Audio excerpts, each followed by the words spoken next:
Bienvenue dans notre nouveau format baptisé On s'est dit les peuples. Cette plateforme qui a pour objectif d'analyser de façon critique, de dire les vérités aux hommes politiques. Cette plateforme qui a pour objectif de libérer la parole, de faire intéresser la chose politique aux jeunes. Aujourd'hui, nous voulons jeter le regard critique sur un personnage qui n'est que M.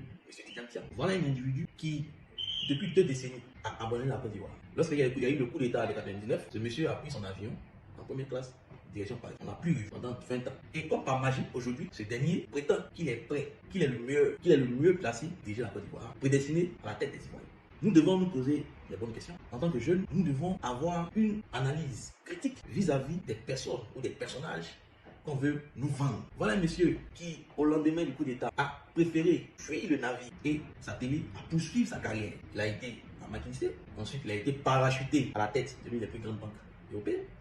Et aujourd'hui, il vient réclamer son héritage qui est la Côte d'Ivoire. Soit disant il est le petit-fils du fouet et que les Ivoiriens sont à son service. Nous voulons dire ici que la Côte d'Ivoire n'est pas la chasse gardée de Tidjane Thiam. La Côte d'Ivoire n'est pas le précaré de Tidjane Thiam. La Côte d'Ivoire n'est pas la chasse gardée de PDCI-LDR. La Côte d'Ivoire appartient aux millions d'Ivoiriens. Et nous pensons que nous devons, nous en tant que jeunes, savoir raison garder ou du moins être vigilants vis-à-vis des profils d'élites qu'on nous vend. Parce que derrière ce vernissage, derrière cette image d'homme compétent, nous pensons qu'il y a un gros mensonge. Allez lire la presse internationale, allez lire les médias occidentaux, comment ce dernier est présenté. Ce monsieur a été débarqué à la tête du Crédit Suisse à la suite de plusieurs turbulences au sein de sa banque. Il n'a même pas su gérer son équipe. Et aujourd'hui, ce dernier veut gérer la Côte d'Ivoire. Il veut gérer des millions d'Ivoiriens. Mais la Côte d'Ivoire n'est pas une entreprise.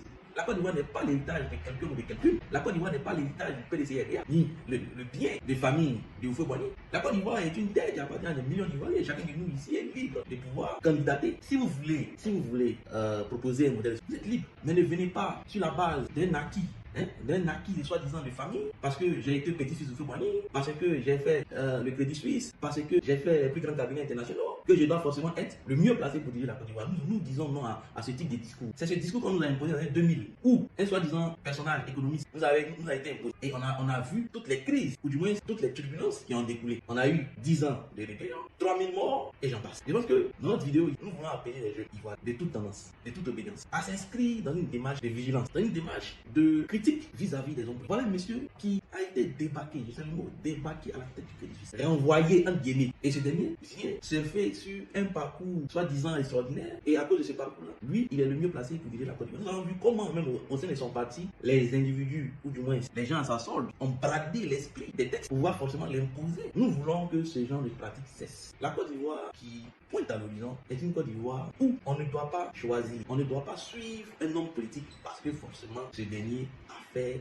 les grandes écoles, ou parce que ce dernier a un CV long comme ma mère. Nous devons plutôt regarder les valeurs qui sont portées par ces hommes politiques. Nous devons plutôt regarder la sincérité, l'engagement, l'esprit patriotique qui est défendu par ces hommes politiques. Et à regarder de plus près, M. Thiam est aux antipodes de ces valeurs. Parce qu'en 1999, il a fui le bateau. Donc c'est à ce monsieur que vous voulez confier la Côte d'Ivoire. À ce monsieur qui, lorsque la Côte d'Ivoire était aux heures les plus sombres, a préféré penser à sa carrière. C'est à ce monsieur que vous voulez confier le destin de millions d'Ivoiriens. À ce monsieur qui, lorsque la Côte d'Ivoire était aux heures les plus sombres, a préféré penser à sa carrière. C'est à ce monsieur que vous voulez confier le destin du million d'Ivoiriens. C'est à ce monsieur qui n'a même pas pu gérer une banque. C'est à ce monsieur que vous voulez confier la destinée de millions d'Ivoiriens, soit disant parce qu'il est le petit-fils du Houphouët-Boigny. Mais c'est que nous tous nous sommes les petits-fils du Houphouët-Boigny. Non, c'est qu'aujourd'hui, ici, là, on est tous les petits-fils du Houphouët-Boigny. Parce que si aujourd'hui, on doit donner la Côte d'Ivoire à un individu parce qu'il est le petit-fils du Houphouët-Boigny, parce qu'il a dirigé le Crédit Suisse, parce qu'il fait 1m90, non mais faut arrêter, on a dit la vérité dans ce pays, faut arrêter. La Côte d'Ivoire d'aujourd'hui, là, c'est une Côte d'Ivoire éveillée, c'est une Côte d'Ivoire qui veille sur ses intérêts, c'est une Côte d'Ivoire où la jeunesse ne veut plus se faire manipuler, où la jeunesse ivoirienne voit clair. On n'est pas de ces jeunes qui ont fait et